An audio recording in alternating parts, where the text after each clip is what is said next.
There are moments in life that leave you questioning everything you thought you understood about the world, about yourself, about what's possible. This is one of those moments. What I'm about to tell you is something I've carried with me for years. It's a decision I made in a moment of boredom, curiosity, and maybe a bit of arrogance. That decision opened a door I can never fully close. This is the story of the ritual that shouldn't have worked, but guess what it did? It started as nothing more than a way to pass the time, an experiment fueled by a book one shouldn't have found, in a place I probably shouldn't have been. Like most people, I never believed any of it could be real. Rituals, incantations, the so-called forbidden, these things are the stuff of stories, aren't they? They're meant to frighten, to entertain, but never to be taken seriously. That's what I thought too, until the night I learned otherwise. I was a college student at the time, spending the summer in a nearly empty campus town. Most of my friends had gone home, and the days blurred together in a haze of aimless boredom. I'd wake up late, spend hours scrolling through my phone, and occasionally venture out to the thrift stores or coffee shops to kill time. It was on one of those aimless outings that I found the book. The secondhand store wasn't remarkable. Faded shelves lined with dusty paperbacks and mismatched knick-knacks filled the narrow aisles. But tucked away in a corner, on a shelf that looked like it hadn't been touched in years, I found it a heavy, leather-bound book, its cover embossed with symbols that I didn't recognize. The spine was cracked, the pages yellowed, and the text inside looked handwritten, as if someone had poured their secrets into it long ago. I picked it up, half amused, half curious. Most of the text was illegible or written in a language I couldn't understand, but scattered throughout were illustrations and rituals, accompanied by descriptions in broken, almost poetic English. I remember flipping through it in the store, smirking at some of the ridiculous instructions: stand beneath a waning crescent moon, recite under a breath not your own. It was strange, yes, but harmless, or so I thought. One ritual caught my eye, the doorway ritual. It was different from the others. The description was longer, more detailed, almost deliberate. Beneath an intricately drawn doorway was a single line in bold, faded script, a doorway to knowledge and power, but only for the brave. I chuckled to myself, thinking about how melodramatic it sounded, but I didn't put the book back. I bought it. I told myself it was just for fun, a little piece of curiosity to add to my collection of oddities. Looking back, I can't explain why I was so drawn to it. Over the next few days, I found myself flipping through the book again and again, always returning to the doorway ritual. The instructions were straightforward enough. Draw a doorway on any surface with white chalk. Light a candle in each corner of the room. Place a mirror at the base of the drawing, and recite an incantation 3 times. It sounded absurd, like something out of a cheesy horror movie. I laughed at the thought of actually trying it, but every time I put the book down, I felt its pull. The description promised answers, clarity, power, things that seemed laughable at first but started to gnaw at the edges of my mind. One night, alone in my off-campus apartment, I decided to do it. I told myself it was just to prove how ridiculous it all was. Just a silly little experiment. I had a pack of chalk left over from an art project, a handful of tea lights, and an old mirror tucked away in my closet. It was perfect, I thought. A harmless way to pass the time. I wasn't expecting anything to happen.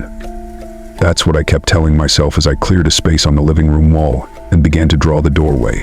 The lines were uneven, the candles barely stayed upright on the carpet, and the mirror was chipped at the edges. It all felt ridiculous, almost laughable. But as I struck the first match and watched the candle flames flicker to life, a strange feeling crept over me. It was subtle at first, like the faintest prickling on the back of my neck. The room seemed quieter, heavier somehow. I hesitated, but I'd already come this far. So I sat down in front of the mirror, opened the book, and began to read the incantation. My apartment wasn't large, but it had a certain charm that felt cozy most of the time. The living room where I decided to do the ritual was small, with just enough space for a couch, a coffee table, and a TV stand. The walls were off-white, scuffed from years of previous tenants, and the floor creaked if you stepped on certain spots. That night, the air felt heavier than usual, though I told myself it was my imagination. I had turned off all the lights, leaving the room dim except for the faint glow of a street lamp outside filtering through the blinds. The faint hum of a refrigerator in the kitchen was the only sound breaking the eerie silence. I gathered my supplies, a pack of white chalk, a handful of mismatched candles, and an old mirror I'd found in a thrift store months earlier. I carried them into the living room, my hands slightly trembling, not from fear, I told myself, but from anticipation. Excitement maybe, or something else. I sat cross-legged in the middle of the room, the book open beside me. Following the instructions, I began to draw the doorway on the wall. It wasn't perfect, my lines wavered, and the proportions were slightly off, but it resembled a door, with an arch at the top and uneven lines forming the frame. Next, I placed a candle in each corner of the room, their faint glow adding an orange hue to the shadows creeping along the walls. The mirror, chipped and worn, sat propped against the base of the chalk doorway. I caught my own reflection in it for a moment, and felt a strange pang of unease, like I was seeing myself through someone else's eyes. Finally, I sat down facing the mirror, the book in my lap. The incantation was simple, just a few lines repeated 3 times. I took a deep breath, trying to steady my voice, and began. The first time, nothing happened. The words felt awkward, like I was forcing them out. The second time, the room seemed to grow quieter, the faint hum of the refrigerator now absent. By the third time, my voice was barely a whisper, and the air around me felt like it had thickened, pressing against my skin. As I finished the last word of the incantation, I felt a sudden, biting chill sweep through the room. The kind of cold that feels unnatural, like it's coming from inside you rather than the air around you. The candles flickered violently, their flames stretching and shrinking in erratic patterns, even though there wasn't so much as a breeze. Then came the whispers. Soft at first, so faint I thought they were in my head. But they grew louder, overlapping voices speaking in a language I couldn't understand. It was like standing in the middle of a crowded room, except no one was visible. I froze, every muscle in my body tense. My eyes locked onto the mirror, and that's when I saw it. The chalk outline on the wall, rough, uneven, and hastily drawn, began to emit a faint silvery glow. It wasn't bright, just enough to make the lines shimmer against the dull wall. But the mirror was different. At first, I thought it was reflecting the candles behind me, but the light was wrong, too dark, too deep. My reflection was gone. In its place was a black, endless void that seemed to stretch beyond the glass. And then, something moved. A shadow, faint at first, emerged from the darkness. It wasn't a person, not exactly. The shape was fluid, shifting, like smoke trying to form a solid figure. It didn't move closer, it didn't need to. I felt its presence, a weight pressing down on my chest, making it hard to breathe. And then it stopped. The shadow, formless and vast, turned, or at least I think it turned to face me. Though it had no eyes, I felt it watching me, studying me. I couldn't move, couldn't scream. All I could do was stare into that endless void, knowing without understanding why that I had crossed a line I was never meant to approach, let alone step over. Body snapped into motion as soon as I could think again. Without hesitation, I lunged forward and blew out the candles one by one. The room plunged into darkness, but I didn't care. I scrambled to the wall, grabbed a towel, and frantically wiped away the chalk outline. The silvery glow faded as my hand smudged the lines, but the air in the room still felt wrong, heavy and oppressive, as though something had been left behind. I glanced at the mirror, half expecting the void to still be there, but it reflected only my own panicked face, pale and wide-eyed.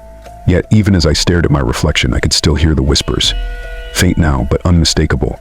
They weren't coming from the mirror or the room. They were coming from somewhere else, and they didn't stop when I covered my ears. I thought that ending the ritual had put a stop to everything. I told myself it was over, that nothing had really happened. It had to be my imagination, an overreaction to a silly game, but things didn't go back to normal. The first sign was small, almost easy to dismiss. A chair in the kitchen was out of place, slightly pushed away from the table when I knew I had left it tucked in. Then there were the footsteps, light and distant, always just a room away, moving when I wasn't looking.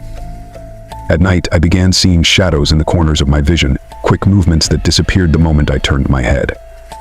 At first, I thought it was a trick of the light, but it happened too often. In the bathroom mirror, in the reflection of my TV screen, in the windows at night, I wasn't alone.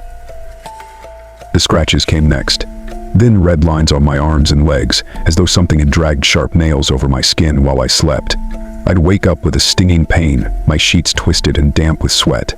I tried to rationalize it, maybe I was scratching myself in my sleep, but I couldn't explain why they always appeared in the same patterns, like claw marks. By the 4th day, I couldn't take it anymore. I needed answers. I went back to the secondhand store, the leather-bound book clutched tightly in my hands. The bell above the door jingled as I stepped inside, and the store owner, an older man with glasses, looked up from behind the counter. "I need to ask you about this," I said, holding up the book. His brow furrowed as he adjusted his glasses. "I've never seen that before," he said, his tone calm but firm. "That's impossible," I shot back. "I bought it here just a few days ago." He shook his head. "I don't sell books like that." I argued with him for a few more minutes, but his confusion seemed genuine. Finally, I left the store, clutching the book tightly and feeling more unsettled than ever. That night, I searched online for hours, looking for anything about the doorway ritual. But there was nothing. No mentions, no forums, no explanations. It was as though the ritual didn't exist or wasn't supposed to be found. I told myself I could ignore it, that if I just went about my life, it would all go away. But it didn't. One night, I woke up abruptly. My room was pitch black, and for a moment, I thought everything was normal. But then I noticed the faint glow coming from the living room. My stomach dropped. I got out of bed slowly, my heart pounding in my chest. As I walked down the hallway, the glow grew brighter.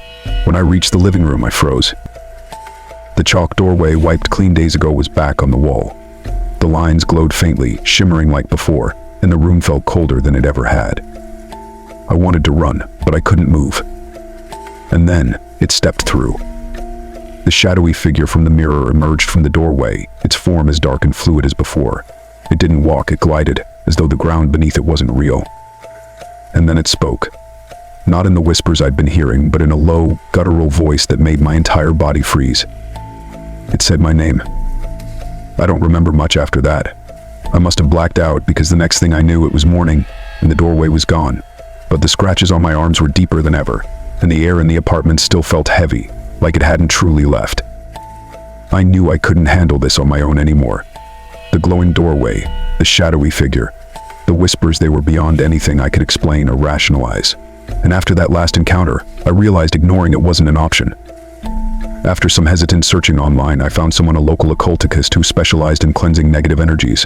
Her website was simple, almost too straightforward, but I didn't care. I called her the next morning, my voice trembling as I explained what had been happening. She agreed to meet me at her small shop that evening. The place was cluttered with crystals, candles, and strange artifacts I couldn't name. I felt ridiculous as I explained everything to her, but she didn't laugh. Instead, she listened intently, her expression grave. When I showed her the book, she refused to touch it. "You've done something very dangerous," she said softly. "This isn't just a game, you've opened a door." She agreed to help but warned me that rituals like this don't always have clean endings. "We can perform a cleansing," she said, "but once you open a door, it's almost impossible to close it forever." I didn't fully understand what that meant, but I didn't care. I just wanted it to stop. That night, she came to my apartment. The cleansing ritual was elaborate, burning sage, sprinkling salt along the walls, chanting in a language I didn't recognize. The air felt lighter by the end of it, almost normal. For the first time in days, I felt like I could breathe again. Before she left, she handed me a small bundle of herbs and a candle. "Keep this with you," she said. "It will help. But be careful. Whatever you invited through that door may not leave entirely." Her words stayed with me long after she left. I moved out of the apartment a week later. Even though the cleansing seemed to work, I couldn't shake the feeling that I wasn't alone. The chalk doorway never reappeared, and the whispers faded, but the silence wasn't comforting. It felt like something was watching, waiting.